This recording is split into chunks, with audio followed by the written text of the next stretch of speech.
Hello, അസ്സലാമു അലൈക്കും. എന്തൊക്കെയാണ് വിശേഷം? ഇന്ന് ഞാന് പെരുന്നാളിന്റെ തലേന്ന് നമ്മൾ ഉണ്ടാക്കുന്ന 2 ഡെസേർട്ടിന്റെ റെസിപ്പി ആയിട്ടാണ് വന്നത് കേട്ടോ. നമ്മള് മാസം കാണുന്ന സമയത്ത് നമ്മള് പെരുന്നാളിന്റെ തലേന്നാണ് ഇത് ഉണ്ടാക്കുക. അതേപോലെ തന്നെ സുന്നത്ത് നോമ്പിന്റെയൊക്കെ തലേന്നും ഉണ്ടാക്കും ട്ടോ. നമ്മള് റജബ് അതേപോലെ തന്നെ അങ്ങനത്തെയൊക്കെ സമയമില്ലേ, ബറാത്ത് അതിന്റെയൊക്കെ സമയത്ത് നമ്മളിങ്ങനെ അതേപോലെ ഉണ്ടാക്കുന്നതാണ് ഈ ഒരു ഡെസേർട്ട് എന്ന് പറയുന്നത്. നല്ല ടേസ്റ്റാണ്. അപ്പോൾ 2 ടൈപ്പിലുള്ള ഡെസേർട്ടാണ് ഇന്ന് കാണിക്കുന്നത് ട്ടോ. 2 ടൈപ്പിലുള്ള കറി. ഇതിന് പറയുന്ന പേരാണ് കറി.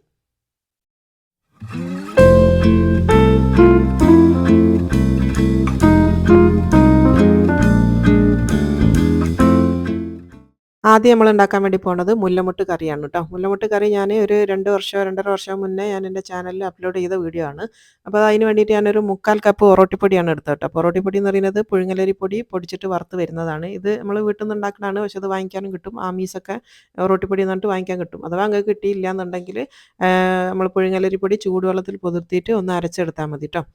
ഇനിയിപ്പോൾ അതാ ഒരു 3/4 കപ്പാണ് ഞാൻ എടുത്തത്. അതിലേക്ക് ഒരു 1/4 ടീസ്പൂണോളം ഉപ്പ് ചേർത്ത് കൊടുക്കുക. നേരിയതായിട്ടൊന്ന് ഉപ്പ് ചേർത്ത് കൊടുക്കുക. പിന്നെ സാധാ പച്ചവെള്ളമാണ് കേട്ടോ, നോർമൽ വെള്ളം. വെള്ളം ചേർത്തിട്ട് ഇതൊന്ന് കുഴച്ചെടുക്കണം.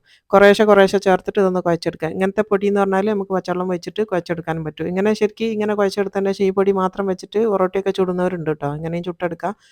അപ്പോൾ ഇതാ ഞാൻ കുറേശ്ശെ വെള്ളം ഒഴിച്ചിട്ട് ഇത് നന്നായിട്ടൊന്ന് കുഴച്ചെടുക്കുന്നുണ്ട്. ഇതിൻ്റെ പാകം എന്ന് പറയുന്നത് നമുക്ക് കൈ വെച്ചിട്ട് ഉരുട്ടാൻ വേണ്ടി പറ്റണം. ഇതിൽ നിന്ന് മാവ് എടുത്തിട്ട് ഇങ്ങനെ ഉരുട്ടി പല ഷേപ്പിലാക്കാൻ വേണ്ടി പറ്റണം. ആ ഒരു പാകത്തിലാണ് നമ്മൾ വെള്ളം ചേർത്ത് കുഴച്ചെടുക്കേണ്ടത്.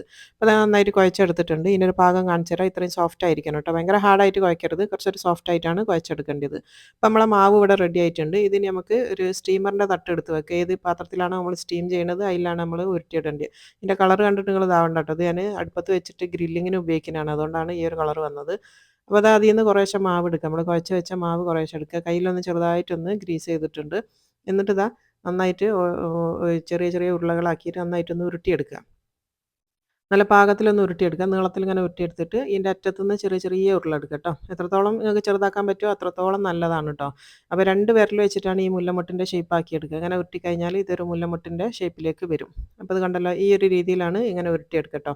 അപ്പോൾ ഈ ഒരു ഷേപ്പിൽ ഉരുട്ടുന്നതുകൊണ്ട് മാത്രമാണ് ഇതിന് മുല്ലമുട്ട് കറി എന്ന് പറയുന്നത് കേട്ടോ. ബാക്കിയൊക്കെ സെയിം റെസിപ്പിയാണ് ഏത് കറി ഉണ്ടാക്കുകയാണെങ്കിലും. പക്ഷേ ഈ ഒരു ഷേപ്പിൽ നമ്മൾ ഉരുട്ടിയെടുക്കുന്നതിന് വേണ്ടി മാത്രമാണ് മുല്ലമുട്ട് കറി എന്ന് പറയുന്നത്. അപ്പോൾ ഈസിയാണ്. വലിയ പണിയുള്ള കാര്യമൊന്നുമല്ല.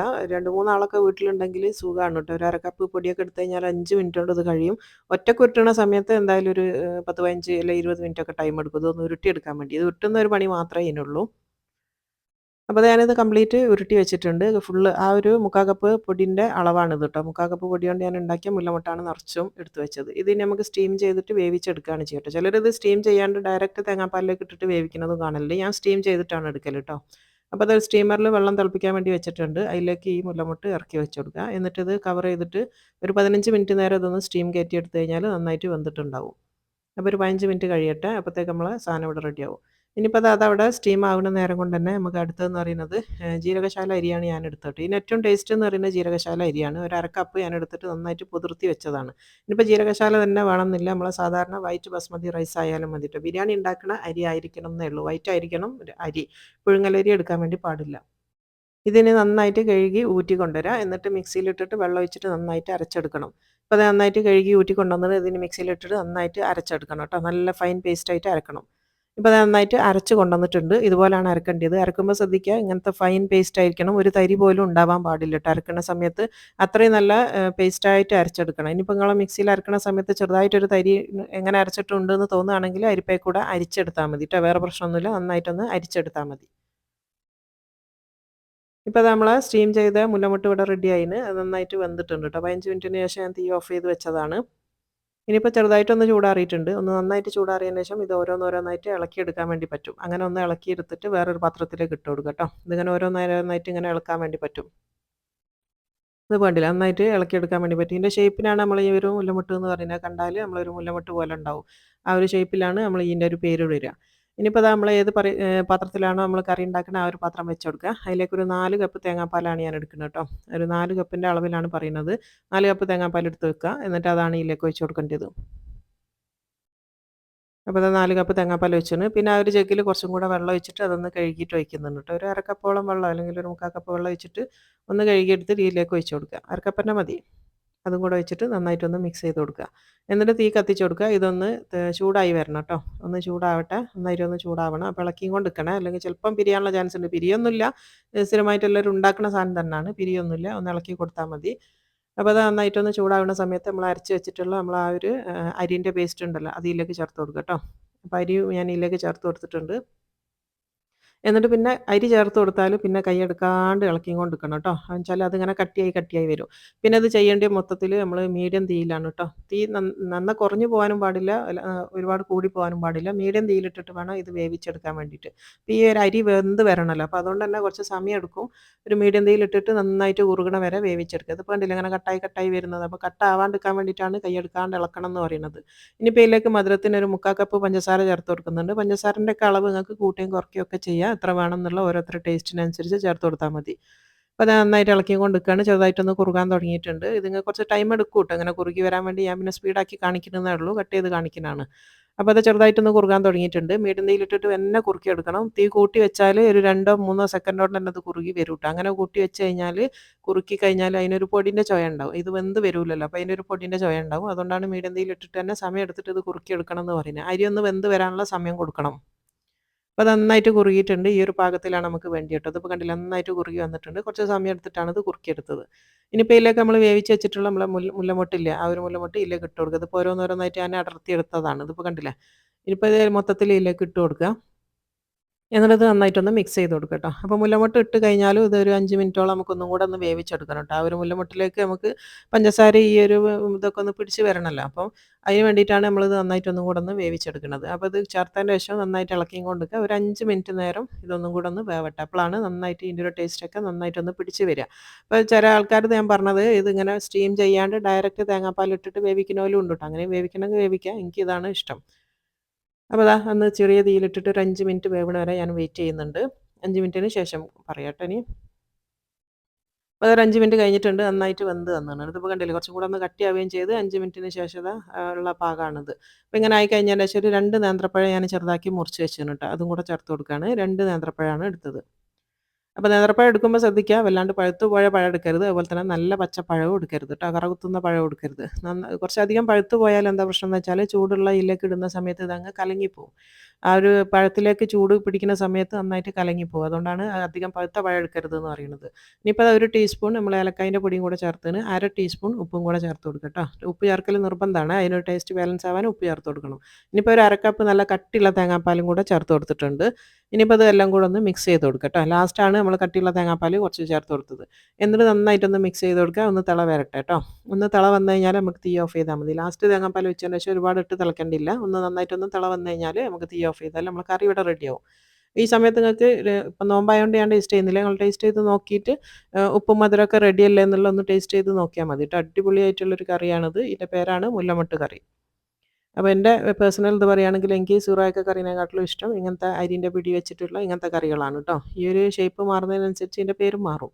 ഇത് ശരിക്കും ഈ മുല്ലമുട്ട അല്ലാണ്ട് ഉരുട്ടിയെടുത്ത് കഴിഞ്ഞാൽ പിടിക്കറി എന്നും പറയും കേട്ടോ. ഇനിയിപ്പോൾ അതാ അടുത്ത കറിയാണ് ഉണ്ടാക്കുന്നത്. ഞാനിപ്പോൾ വേറെ പാത്രം വെച്ച് കൊടുത്തിട്ടുണ്ട്. അതിലേക്ക് സെയിം നേരത്തെ കാണിച്ച പോലെ തന്നെ ഒരു 4 കപ്പ് തേങ്ങാപ്പാലാണ് ഞാൻ എടുത്തത്. അതിലേക്ക് വെച്ച് കൊടുക്കുക. എന്നിട്ട് തേങ്ങാപ്പാലൊന്ന് ചൂടാവട്ടെ കേട്ടോ. തേങ്ങാപ്പാൽ ഒഴിക്കുന്നതിന് മുന്നേ കുറച്ചും കൂടെ ഒഴിച്ചതിൻ്റെ കൂടെ തന്നെ കുറച്ചും കൂടെ ഒരു 1/2 കപ്പോളം വെള്ളം കൂടെ ഒഴിച്ച് ആ ഒരു ജഗ് ഒന്ന് കഴുകി വെച്ചാണ്. എന്നിട്ട് നന്നായിട്ട് ഇളക്കി കൊടുക്കുക. ഇതൊന്ന് നന്നായിട്ടൊന്ന് ചൂടായി വരട്ടെ. ചൂടായി വരുന്ന സമയത്ത് ഞാൻ നേരത്തെ കാണിച്ചതുകൊണ്ട് പിന്നെയും പറയുന്നില്ല. അരി അരച്ചെടുത്തതാണ്. ജീരകശാല അരി 1/2 കപ്പ് ഞാൻ കുതിർത്തതിന് ശേഷം നന്നായിട്ട് വെള്ളം ചേർത്ത് മയത്തിൽ അരച്ചെടുത്തതാണ്. അതും കൂടെ ചേർത്ത് കൊടുക്കുക. അപ്പോൾ ജീരകശാല അരി ചേർത്ത് കഴിഞ്ഞാൽ പിന്നെ നമ്മൾ കൈയ്യെടുക്കാണ്ട് ഇളക്കിയും കൊണ്ടിരിക്കുക. സെയിം പ്രോസസ്സ് തന്നെ മീഡിയം തീയിലിട്ടിട്ട് വേണം ഇത് വേവിച്ചെടുക്കാൻ വേണ്ടി. അപ്പോഴാണ് നന്നായിട്ട് വെന്ത് വരുള്ളൂ. അപ്പോൾ അത് നന്നായിട്ട് കുറുകി വന്നിട്ടുണ്ട്. ഇപ്പോൾ ഞാൻ ഒന്നുകൂടെ ഓർമ്മയാക്കുകയാണ്. ഇത് ഒരുപാട് സമയം എടുത്തിട്ടാണ് ഞാൻ കുറുകി എടുക്കുന്നത് കേട്ടോ. അപ്പോൾ ഇത് കട്ട് ചെയ്ത് കാണിക്കുന്നതുകൊണ്ടാണ് ഞാൻ ഇത്രയും സമയം കാണിക്കാത്തത്. അപ്പോൾ അത് നന്നായിട്ട് കുറുകി വന്നിട്ടുണ്ട്. ഇങ്ങനെ കുറുകി വന്നു കഴിഞ്ഞാൽ നമ്മളിതിലേക്ക് പഞ്ചസാരയും കൂടെ ചേർത്ത് കൊടുക്കണം. ഇത് കണ്ടില്ലേ ഈ ഒരു പാകത്തിലാണ് വേണ്ടത്. ഇനിയിപ്പോൾ ഇതിലേക്ക് പഞ്ചസാര ചേർക്കുകയാണ്. 3/4 കപ്പ് തന്നെയാണ് ഞാൻ ഇതിലേക്കും പഞ്ചസാര ചേർക്കുന്നത്. 4 കപ്പ് തേങ്ങാപ്പാൽ തന്നെയാണല്ലോ ഇതിലും എടുത്തത്. അപ്പോൾ 3/4 കപ്പ് പഞ്ചസാരയും കൂടെ ചേർത്തിട്ട് ഒന്നും കൂടെ ഒന്ന് മിക്സ് ചെയ്ത് കൊടുക്കുക. ഒരു പഞ്ചസാരയൊക്കെ ഒന്ന് അലിഞ്ഞോട്ടെ കേട്ടോ. അലിയണ വരെ ഒന്ന് മിക്സ് ചെയ്ത് കൊടുക്കുക. നന്നായിട്ട് ഒന്ന് തിളച്ച് വരട്ടെ. അപ്പോൾ ദാ ഈ ഒരു പാകത്തിലാണ് വേണ്ടത്. ഇങ്ങനെ നന്നായിട്ട് കുറുകി നല്ല പാകത്തിലായിട്ട് വരണം. ഇത് പിന്നെ നമ്മൾ നേരത്തെ ചെയ്ത പോലെ ഭയങ്കര കട്ടിയിൽ ഇത് വരേണ്ടിയില്ല. കാരണം നമ്മളിതിലേക്ക് ചേർക്കുന്ന സാധനം പിടിയല്ല വേറൊരു സാധനമാണ്. ഇനിയിപ്പോൾ ദാ 1/2 ടീസ്പൂൺ നമ്മൾ ഏലക്കായൻ്റെ പൊടിയും അതേപോലെ തന്നെ ഒരു 1/2 ടീസ്പൂണോളം ഉപ്പും കൂടെ ചേർത്ത് കൊടുക്കുക.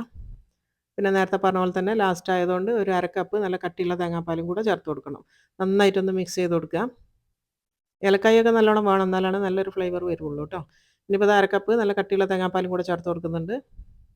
എന്നിട്ടൊന്നും കൂടെ ഒന്ന് തിളപ്പിച്ചെടുക്കാം മിക്സ് ചെയ്തിട്ട്. അപ്പോൾ അതാ തേങ്ങാപ്പാലും കൂടെ ചേർത്തിട്ട് നന്നായിട്ടൊന്ന് ഇളക്കി കൊടുക്കുക. നല്ല ടേസ്റ്റാണ് ഈ ഒരു കറി ട്ടോ. ഒരുവിധം ആൾക്കാരൊക്കെ കംപ്ലീറ്റ് ഉണ്ടാക്കുക ഇതാണ് ട്ടോ. ഈ ഒരു കറിയാണ് ഉണ്ടാക്കുക. ഇതിൻ്റെ പേരാണ് സീറായക്ക കറി എന്ന് പറയുന്നത്. അപ്പോൾ അത് നന്നായിട്ട് തിളച്ചിട്ടുണ്ട്. ഇനിയിപ്പോൾ ഞാൻ തീ ഓഫ് ചെയ്യാണ് ട്ടോ. തിള വന്നു കഴിഞ്ഞാൽ തീ ഓഫ് ചെയ്യുക. പിന്നെ അധികം നേരം ഇട്ടിട്ട് തിളപ്പിക്കരുത്. അപ്പോൾ അതാ ഒന്ന് തീ ഓഫ് ചെയ്തിട്ടുണ്ട്. ഒന്നും കൂടെ ഒന്ന് മിക്സ് ചെയ്ത് കൊടുക്കുക. ഇനി ഇതിലേക്ക് ചേർക്കുന്ന സാധനം എന്ന് പറയുന്നത് ഉന്നക്കായാണ് ട്ടോ. ഉന്നക്കായ എന്ന് പറയുന്നത് നമ്മൾ ഉള്ളിൽ മുട്ട വെച്ചിട്ടുണ്ടാക്കുന്ന ഉന്നക്കായാണ്. കായട എന്ന് പറയുന്നത്. അതായിരിക്കണം. തേങ്ങ വെച്ചിട്ടുള്ള ഉന്നക്കായ ഇതിൽ ചേർക്കൂല ട്ടോ. മുട്ട വെച്ചിട്ട് മാത്രമുള്ള ഉന്നക്കായ മാത്രമാണ് ഇതിലേക്ക് ചേർത്ത് കൊടുക്കുക. അപ്പോൾ അത് ഉന്നക്കായ കംപ്ലീറ്റ് ഇട്ട് കൊടുക്കുക. തീ ഓഫ് ചെയ്തതിൻ്റെ ശേഷം ഇട്ടാൽ മതി ട്ടോ. ഉന്നക്കായ ഇട്ടിട്ട് തിളപ്പിക്കാൻ പോകണ്ടില്ല. ഇങ്ങനെ ഒന്ന് നല്ല ചൂടിൽ തന്നെ ഉന്നക്കായ അങ്ങ് ചേർത്ത് കൊടുത്താൽ മതി. എന്നിട്ട് ജസ്റ്റ് ഒന്ന് ആ ഒരു ഉന്നക്കായൊക്കെ ഒന്ന് കവർ ചെയ്യുന്ന രീതിയിൽ ഇതിൻ്റെ മേലേക്കൊക്കെ കുറച്ചും കൂടെ ഒന്ന് സോസ് ആക്കി കൊടുക്കുക ട്ടോ. ശരിക്കും ഒരു സോസിൻ്റെ കൺസിസ്റ്റൻസി ആയതുകൊണ്ടാണ് ഇതിന് സോസ് എന്ന് പറയുന്നത് കേട്ടോ. അത് അല്ലാണ്ട് സോസ് ആയതുകൊണ്ടല്ല. അതിൻ്റെ ആ ഒരു ടെക്സ്ചറിലാണ് ഇത് ഉണ്ടാവുക.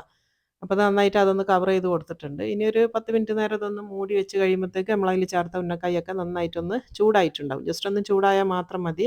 അല്ലാണ്ട് അത് അതിൽ കിടന്ന് ഒരുപാട് വേവാനോ ഒന്നും നിൽക്കണ്ടില്ല. ഒന്ന് ചൂടായി കിട്ടിയാൽ മതി. അപ്പോൾ ഇതിങ്ങനെ വെച്ചതിന് ശേഷം ഒന്ന് കവർ ചെയ്ത് വെക്കുക കേട്ടോ. അപ്പോൾ കവർ ചെയ്ത് വെച്ച് കഴിഞ്ഞാൽ നല്ല പാകത്തിൽ നമ്മൾ ഉന്നക്കായൊക്കെ ഒന്ന് ചൂടായിട്ട് വന്നിട്ടുണ്ടാവും. ഇത് സെർവ് ചെയ്യുന്ന രീതി എന്ന് പറയുന്നത് ഓരോ ഉന്നക്കായും അതുപോലെ തന്നെ കുറച്ച് സോസും കൂടെ ഒഴിച്ചിട്ടാണ് ഇത് സെർവ് ചെയ്യുക. ഇനിയിപ്പോൾ അത് ആദ്യം നമ്മൾ ആദ്യം ഉണ്ടാക്കിയ പിടിക്കറിയല്ല ജാസ്മിൻ ബഡ് സ്വീറ്റ് നമ്മളെ മുല്ലമൊട്ട് കറി ഒന്ന് വിളമ്പി വെച്ചിട്ടുണ്ട്. ഇങ്ങനെയാണ് ഉണ്ടാവുക കേട്ടോ. അത് നല്ല കട്ടിയിലാണ് ഇപ്പോൾ ഇതുള്ളത്. ഇത് പിന്നെ വെക്കും തോറും കുറച്ച് ലൂസായി വരും കേട്ടോ. നിങ്ങൾ ഫ്രിഡ്ജിലൊക്കെ വെച്ചിട്ട് തണുപ്പിച്ചിട്ട് കഴിക്കുക. അതുപോലെ ചൂടാക്കിയിട്ട് വേണമെങ്കിൽ അങ്ങനെയും കഴിക്കുക. 2 രീതിയിലും കഴിക്കും കേട്ടോ. ഫ്രിഡ്ജിൽ വെച്ചിട്ടാണ് കൂടുതൽ ആൾക്കാർക്കും ഇഷ്ടം. കുറച്ചൊന്ന് തണുപ്പിച്ച് കഴിക്കാനാണ് ഒരുവിധ ആൾക്കാർക്കൊക്കെ ഇഷ്ടം. അപ്പോൾ അത് ഫ്രിഡ്ജിൽ വെക്കുന്ന സമയത്ത് ചിലപ്പം ഒന്നും കൂടെ ഒന്ന് ലൂസായിട്ടൊക്കെ വരും. ഇത് കട്ടിയായിട്ട് വരികയല്ല ചെയ്യുക. ഇത് ലൂസായിട്ടാണ് വരിക കേട്ടോ. സാധാരണ നമ്മൾ വേറെ എന്തെങ്കിലും ഒരു സാധനം ഉണ്ടാക്കുന്ന പോലെ വെക്കുന്തോറും കട്ടിയാകുന്ന സാധനമല്ല, കുറച്ച് ലൂസായിട്ടാണ് വരിക. ഇതിപ്പോൾ ഞാൻ ഉണ്ടാക്കിയ ഉടനെ അതാണ് കാണിച്ചു തരുന്നത്. നല്ല ടേസ്റ്റിയാണ്. ഞാൻ പറഞ്ഞല്ലോ എനിക്ക് ഏറ്റവും ഇഷ്ടപ്പെട്ട ഒരു സാധനമാണ് ഈ ഒരു മുല്ലമൊട്ട് കറി എന്ന് പറയുന്നത്. ഇനിയിപ്പോൾ അടുത്തത് നമ്മളെ ഉന്നക്കായൻ്റെ കറി കേട്ടോ. ഇതിൻ്റെ പേരാണ് സീറായക്ക കറി എന്ന് പറയുന്നത്. അപ്പോൾ സീറായക്ക കറി ഞാനിവിടെ വിളമ്പി വെച്ചിട്ടുണ്ട്. ഇതും ഇങ്ങനെയാണ് സെർവ് ചെയ്യുന്ന രീതി എന്ന് പറയുന്നത് കേട്ടോ. ഉന്നക്കായും വെച്ച് കൊടുക്കും, കുറച്ച് സോസ് കൊടുക്കും. ഇതാണ് ഒരുവിധ ആൾക്കാരൊക്കെ ഉണ്ടാക്കുക. കാരണം ഈ ഒരു മുല്ലമുട്ട് കറിയോ അല്ലെങ്കിൽ പിടിക്കറിയൊക്കെ ഉണ്ടാക്കാൻ ഇപ്പോഴത്തെ ആൾക്കാർക്ക് ഭയങ്കര മടിയാണ്. കാരണം ഇത് ഉരുട്ടിയെടുക്കണമല്ലോ കുറച്ച്. അതുകൊണ്ട് എളുപ്പത്തിന് ഈ ഒരു പിടിക്ക് പകരം മക്കറോണി ഇട്ടിട്ടും അല്ലെങ്കിൽ അങ്ങനത്തെ പല ഓപ്ഷൻസ് ഇപ്പം ഇന്ന് വന്നു കഴിഞ്ഞു. അപ്പോൾ അങ്ങനെയൊക്കെ ഓരോ ഈസി മെത്തേഡിൽ ഒരുപാട് ആൾക്കാർ ഉണ്ടാക്കിയപ്പം പല രീതിയിലാണ്. അപ്പോൾ ഇങ്ങനെയൊക്കെ ഉണ്ടാക്കി നോക്കുക. ട്രഡീഷണൽ ആയിട്ടുള്ളതാണ്. ഇത് വടകര, തലശ്ശേരി, കണ്ണൂർ ഈ ഭാഗങ്ങളിലൊക്കെ ഉണ്ടാകുന്ന സാധനമാണ്. പക്ഷേ ഇതേ സെയിം റെസിപ്പിയാണോ എന്ന് എനിക്കറിയില്ല കേട്ടോ. ഇത് ഏകദേശം ഓൾമോസ്റ്റ് സെയിം ആയിരിക്കും. അപ്പോൾ ഇൻഷാ അല്ലാഹ് എല്ലാവരും ഈദൊക്കെ ആഘോഷിക്കുക. ഇനി അടുത്ത വീഡിയോയിൽ കാണാം. അസ്സലാമു അലൈക്കും.